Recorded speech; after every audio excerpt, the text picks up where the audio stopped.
दोस्तों, चंद्रगुप्त मौर्य, महाराणा प्रताप, वीर शिवाजी महाराज, क्या ये लोग जिम जाया करते थे?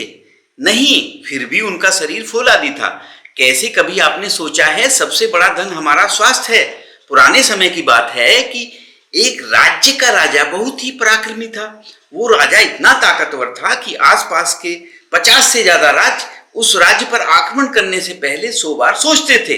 वहां के राजा और वहां की सेना बहुत ही ज्यादा ताकतवर थी।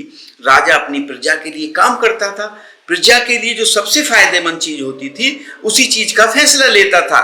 लेकिन जब राजा अपने घर की तरफ देखता तो उसे बहुत ही चिंता होती। उस राजा के 2 पुत्र थे। बड़ा वाला पुत्र बहुत ही ज्यादा ताकतवर था। वो हर चीज का हुनर सीख चुका था। तलवारबाजी हो, भाले से खेलना हो या आग से खेलना हो, वो हर तरह की चालबाजी से संपूर्ण था। जो भी चीज सिखाई जाती वो बहुत ही जल्दी सीख जाता। सब राज्य के लोग यही कहते कि यही राजा का उत्तराधिकारी बनेगा। और एक छोटा पुत्र था जो बहुत ही ज्यादा कमजोर था। वो कुछ भी नहीं सीख पाया था, ना तलवारबाजी ना युद्ध की रणनीतियां।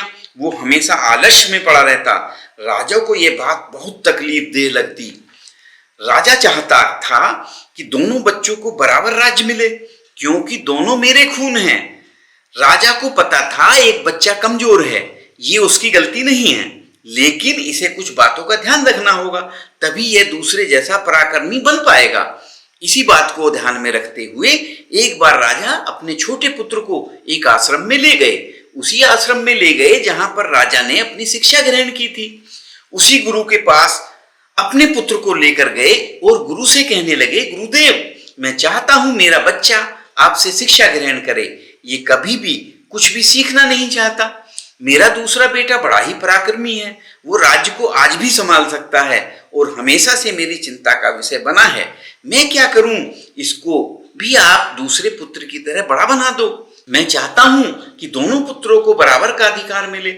मैं किसी के साथ भेदभाव नहीं करना चाहता। ये बात सुनकर गुरु ने कहा, मैं जानता हूं राजा, इस पुत्र को क्या तकलीफ है। तुम कुछ दिनों के लिए इसको यहीं पर छोड़कर चले जाओ।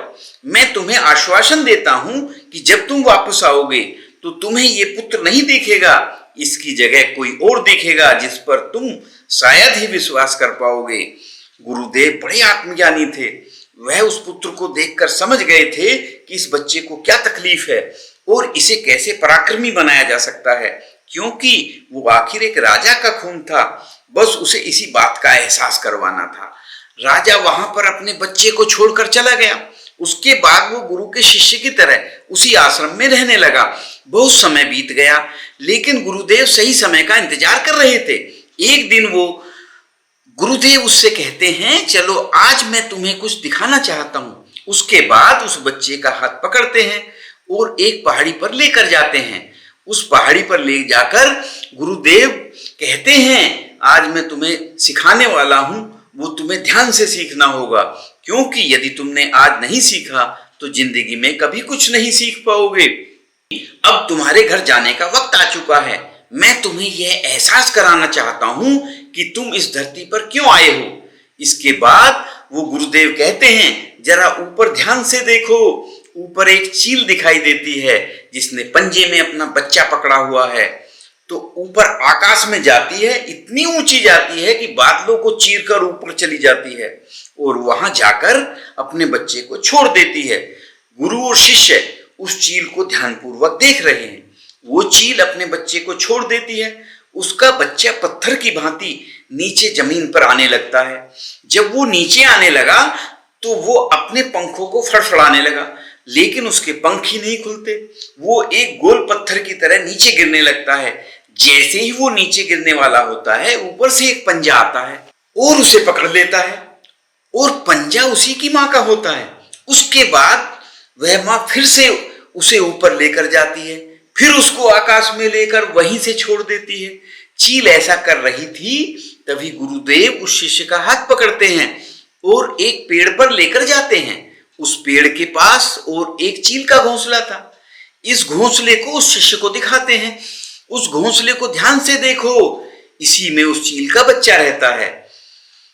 और इस पेड़ को ध्यान से देखो, इस पेड़ पर कितने फूल हैं, लेकिन फिर भी इस घोंसले में एक भी फूल नहीं है। वो अपने कोमल बच्चों को इन फूलों के अंदर रख सकती है, लेकिन वो जानती है कि फूलों में रहकर यह सिर्फ पक्षी बनेगा। जब कांटों वाले घोंसले में रहेगा तभी एक चील बन पाएगा। और तुम एक राजा के बेटे हो, इसलिए तुम्हें इस तरीके से फूलों में नहीं रखा जा सकता। तुम्हें भी कांटों में रहकर अपने आप को मजबूत बनाना होगा। और वो चील आज यही कर रही है। वो चील अपने बच्चे को उड़ाना सिखा रही है।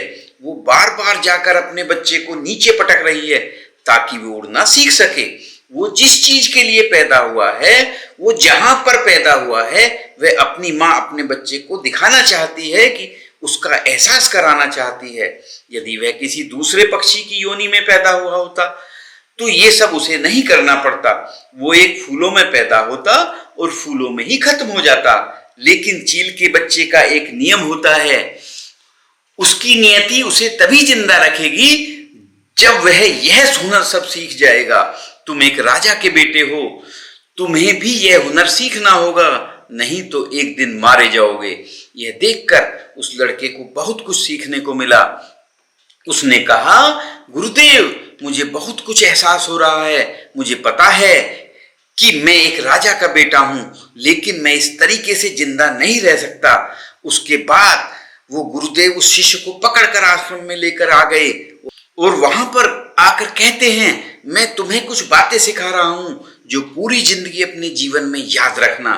चील से तुमने बहुत कुछ सीखा, लेकिन तुम चील के बच्चे की तरह तो ज्ञान नहीं ले सकते। आखिर तुम एक इंसान हो, तुम्हें इंसान ही की तरह अपने शरीर को बनाना होगा। आज मैं तुम्हें कुछ बातें बता रहा हूं जो तुम्हें अपने घर जाकर करनी है। तभी एक पराक्रमी राजा बन पाओगे, अपने शरीर को स्वस्थ रख पाओगे, क्योंकि राजा कभी बीमार नहीं पड़ता। और तुम्हें यदि बीमार नहीं पड़ना है तो तुम इन बातों को हमेशा ध्यान रखना होगा। पहली बात जो तुम्हें ध्यान रखनी है, हमेशा सुबह जल्दी उठना। और तुम एक इंसान हो, इसलिए तुम्हारे लिए 6 से 7 घंटे की नींद बहुत है, इससे ज्यादा कभी मत सोना। और सुबह जल्दी उठकर अपना जो हुनर होता है, जो एक राजा का अपना हुनर सीखना होता है, वो हुनर तुम्हें सुबह जल्दी उठकर सीखना है। सुबह जल्दी उठकर तुम्हें योगा और प्राणायाम करना है।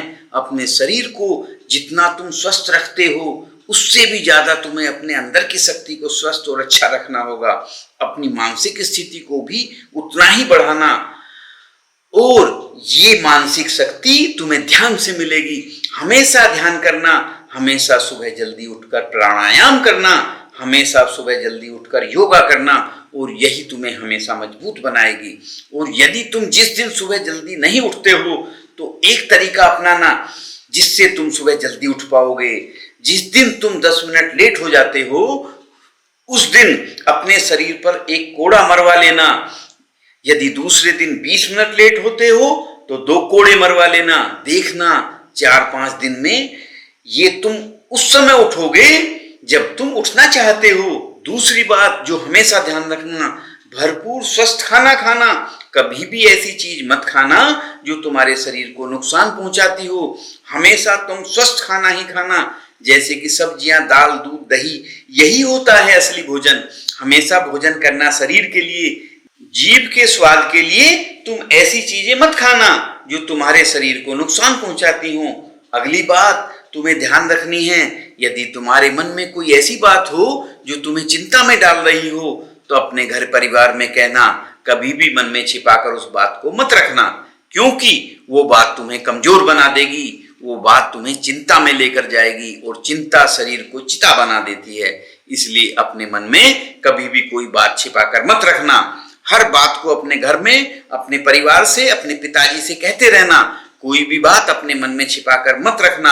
हमेशा सकारात्मक सोचना, कभी भी नकारात्मक विचार अपने दिमाग में मत लाना। सबके जीवन में उतार और चढ़ाव आते रहते हैं, अच्छा और बुरा सबके जीवन में होता रहता है, सुख दुख आते रहते हैं। ये जिंदगी के एक सिक्के के 2 पहलू हैं। इसलिए जीवन में कैसा भी वक्त क्यों ना हो, हमेशा सकारात्मक रहना।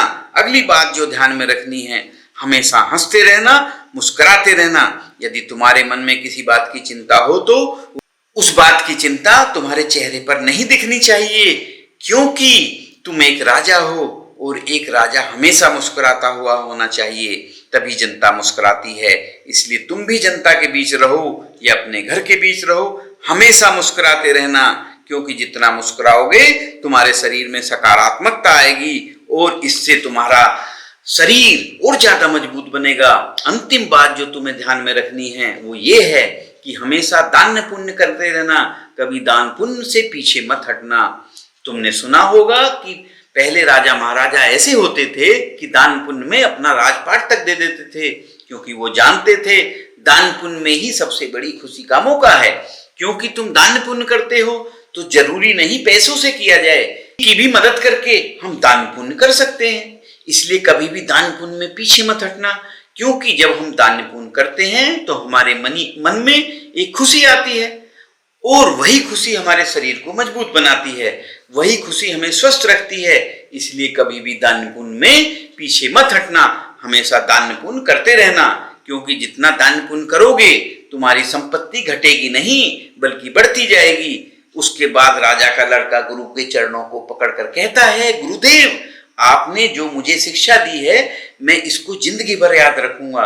उसके बाद वो शिष्य कहता है, गुरुदेव अब मुझे आज्ञा दीजिए, मैं अपने राज्य में जाना चाहता हूँ। दोस्तों, इस कहानी में बताई गई बातों को आपको अमल करना भी उतना ही जरूरी है जितना कि आपने ध्यान लगाकर इसे सुना। इसके बाद आपको इसके परिणाम जरूर मिलेंगे। दोस्तों, फिर मिलते हैं अगले वीडियो में। अपना ख्याल रखिएगा। धन्यवाद।